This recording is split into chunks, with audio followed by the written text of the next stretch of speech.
Let me go to Sunship Music. I'm gonna pin you up here in a sec. If you're watching this live, let me know where you're watching this from, and then if you want to call in, the Zoom call pinned up. We're gonna be going a little bit. Sunship Music, you're live, buddy. Let me know where you're watching this from. I forgot where you're based out of. I am right outside of Panama City, between Panama City and Tallahassee. Okay, so you're in a swing state as well. You're in Florida. Absolutely. I'll tell you what, my son is 19, and we were at the polls. It's his first presidential election, and he wanted to write in Kanye West, and he was dead serious. And I stood there and I watched him. He didn't realize I was watching him, kind of like Bob Marley's watching over me. And I said, "Don't you do it." And he said, "Oh, come on, Dad." I said, "We're in a swing state. Yeah. If you vote for Kanye, it means nothing. Yep. It means nothing." Yep. And I'll tell you, the scariest part about Florida is if you look at Florida, it's a pistol, and about at the trigger down is all liberal, and at the trigger up is all conservative. And I'm watching. I stayed up till 3:00 in the morning watching all this, and I'm a gospel rapper, and I actually tell people all the time I'm not a CHH artist. I'm a gospel rap evangelist, because my big thing is sonship. My big thing is telling people about the orphan spirit, and I grew up under that orphan spirit. I was an emancipated minor. I got a crazy story. Anyway, so I'm watching this thing and I'm going, as I'm praying about it, and I'm like, Joe Biden isn't winning. Trump is losing. The hate for Trump is going to usher in socialism, which ushers in Marxism, which ushers in Luciferianism. If you think I'm crazy, read The Devil and Karl Marx. That's a crazy book. Karl Marx, the leaders of the Black Lives Movement have said they are trained Marxists. If you really study Marxism, it's scary. So Kamala Harris, all these people who are involved in this, our hatred for Trump. And I don't love Trump. I'm not going to lie to you. Like, I've got, most evangelical Christians are living up inside of his anus. That's not me. I'm not that guy. I don't live up inside of it. I just don't. I'm a guy that goes, I'm not voting. Hold on. Did you say most evangelical Christians are living up Trump's anus? Yes, they live in. They're not kissing it. They're living up in there. They're way up in there. They're I've got family members Oh my gosh. Thank you for saying that. I've got family members right now. We don't talk because I'm like, do you remember the Straight Outta Compton shirt? Yeah. Yep. I had one that said Straight Outta Options, and it had that's hard. It had Hillary Clinton and Trump. Oh, that's because hard. That's I felt hard. like it was the lesser of two evils. Yeah, man. Well, I don't love Trump, but I have no choice, and that's what's wrong with this electoral college. It's supposed to be for the people, by the people. That is not what this government is. This is the fat white cats getting fat white richer, and those of us that are socioeconomically challenged, or minorities, or blacks, are being continued to be pushed down, and there's no voice. And so as I'm looking at this election, I'm like, this is not a vote for Trump or Biden. This is a vote for conservatism and moral and values versus the ushering in of what we call socialism light. This is like the light beer. This is that low calorie beer, that low carb beer that just gets you going, oh, well, I can have a few more. This is what this is. We're ushering in something that's super serious. And unfortunately, I called it. I mean, I watch your videos constantly, and I'm sitting there going, I think Biden is going to win this, not because Biden is a better person or a better candidate or better for our country, but because this is about unelecting Trump as president and getting anybody else in there. And the George Soroses and the Pentaveret and all of these people who are really pulling the strings, don't get it twisted. Careful with the names. You're going to get us kicked off YouTube. Careful with the Okay. I'm kidding. Well, they chose Biden. They chose Biden because he's easily controlled. I mean, he can't remember words. He falls asleep during interviews. So the real candidate that we elected is Kamala Harris. She's going to be the voice, unlike when Joe Biden and Barack Obama. Joe Biden did nothing during that presidency. Watch Kamala Harris. So I'm not even a podcaster, but I'm about to start a podcast and start talking about this because I feel like a prophet. Like I feel like I called it and this is what's happening, and I'm watching the votes and I'm like, this is it. This is what it is. So okay. So I got I think you make the points that I see a lot of people make. Just for context, I don't know how much you know about my story. I was born and raised in a communist nation, like real Soviet communism, right? I think what were you 8 years old when you came over? I was 6. I remember food rations. I remember getting a tub of water, and that was what we had to share amongst our family. Not a fan of communism, not a fan of socialism in that regard. I don't know how I feel about what Bernie is pushing. Like if you listen to the Young Turks and you listen to these folks on the left, right? I don't know how I feel about it for a couple reasons, which we don't need to get into. But by and large, I don't think they're pushing for North Korea, China, socialism. I don't think they're pushing for Venezuela. If you actually listen to what they're saying, what they want, and again, this is a philosophical disagreement, right? Should healthcare be free?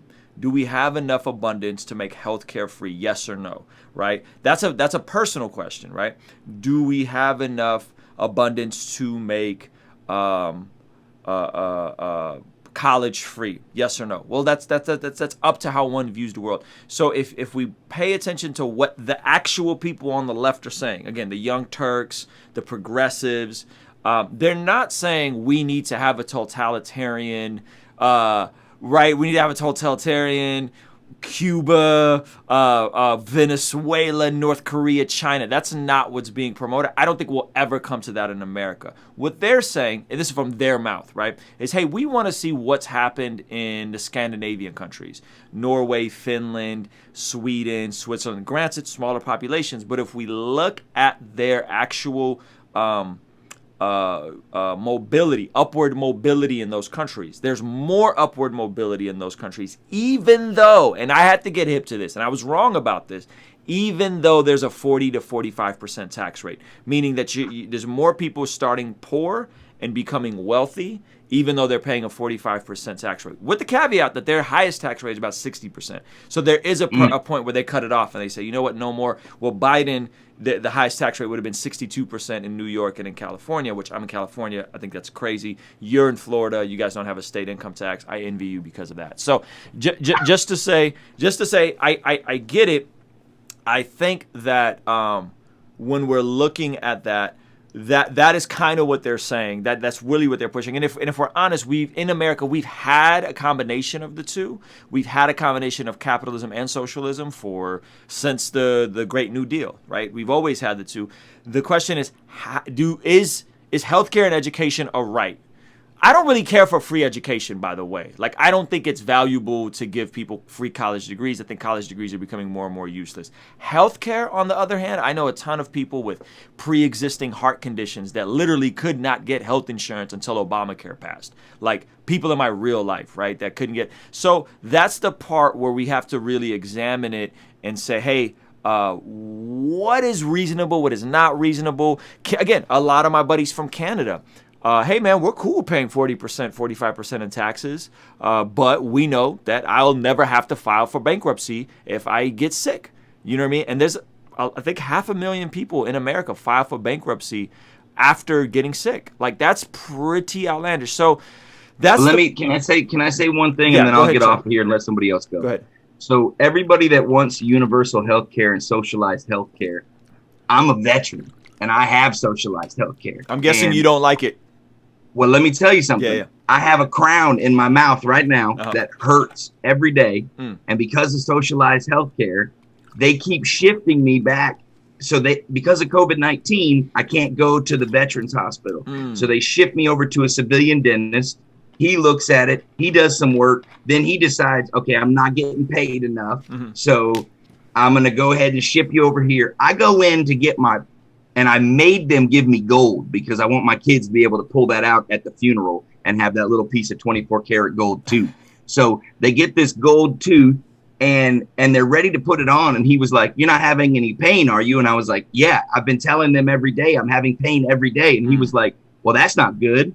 You shouldn't be having pain." And I was like, "What you mean? I've been telling you guys this." And he was like, "Well, we didn't get that message." And I was like, "Well, welcome to Obamacare. Welcome to socialized medicine." So he says to me, "We're going to have to send you to a root canal specialist to make sure that you don't need a root canal. But the VA is going to take 3 or 4 weeks." And I'm like, "Dog, my face is swollen. I'm in pain every single day." And he's like, "Well, that's what it is. That's the way the VA works."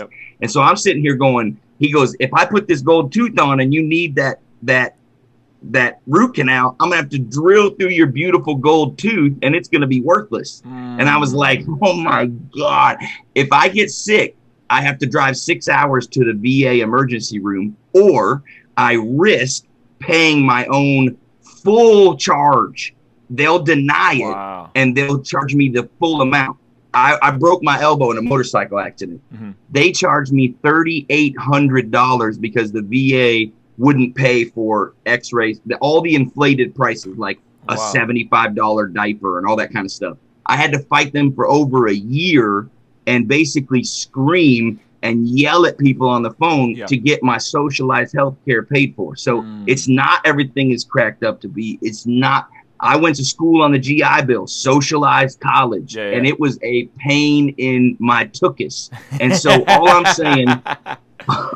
saying is, all these things people want, and all these young millennials and these Gen Zs that want certain things that don't have any idea what they're talking about. It seems great on paper, but take it from a veteran. You taught me this. I'm not an old head. I'm a veteran.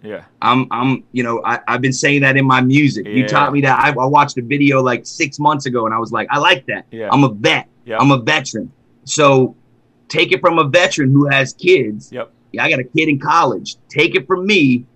It's not all it's cracked up to be. I want to see Ruslan become a multi-millionaire and keep every bit of it. When I hear those ting, ting, ting, ting, ting, and you're selling shirt after shirt after shirt after shirt, imagine 44%, 44%, 44%, 44. Oh, Ruslan made $1 million. We're going to take 44% because he's the elite. No, I have an S corp. That's not going to happen. Well, I'm just telling you, man. No, well, listen. Let me just say this. First of all, thank you for your service.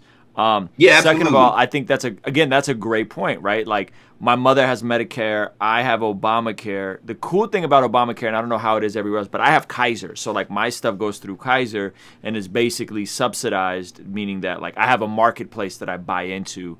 But even with Obamacare, there are certain restrictions, and there's a lot of hoops to jump through, you know what I mean, without getting into the particulars. So I think it's a great point that you make.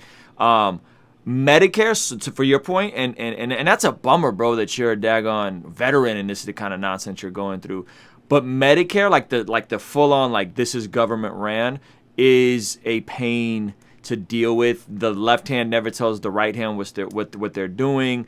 Just simple stuff like a system where they can say, hey, this person, my mom just had blood work drawn here. Let's draw her blood work all again. It's like y'all just took 10 liters, however much, like not 10 liters, I'm exaggerating, but y'all just took it. So I think that's a very, very, very, very, very good point that you're making. So I just wanted to share that to say, I'm not going to be affected too much by this because I know how to structure my taxes in a way where even if there is a higher tax rate, we'll be creative. You know what I'm saying? As most business owners are. If people, the average person wants to pay 40 to 45% of taxes, then that's on them. I would say that I hear you on Kamala. I'm not a fan of Kamala. And I think that Biden will make it for 4 years, my prediction. I think he'll make it for 4 years. He may not run in 2024. She may want to run. I don't know. But the caveat then becomes, can the Republicans muster up a better candidate? Can they persuade someone, you know what I mean, that is more reasonable, more centrist, so on and so forth, to step up? And I would like to see that from them. Which is kind of why I do want to see Trump lose, because I'm thinking of 2024. Like, I'm thinking who's going to step up in 2024. I don't know. I mean, you could go watch my videos on cultural Marxism. I think there's some precedent there, but that's just really the same thing that's been happening since the 60s, the free love movement. postmodernism in the early 2000s. This stuff's been going on. So I'm not too concerned about spiritually dead people acting like spiritually dead people. I don't really concern myself with the affairs of the world based on 1 Corinthians 5, where he talks about, like, it's not my business to judge those outside the church. But, dude, thank you for your service, man. And I think you make some really good points, man. I'll come back to you here in a second. Let me bring in AJ. He had his hand up.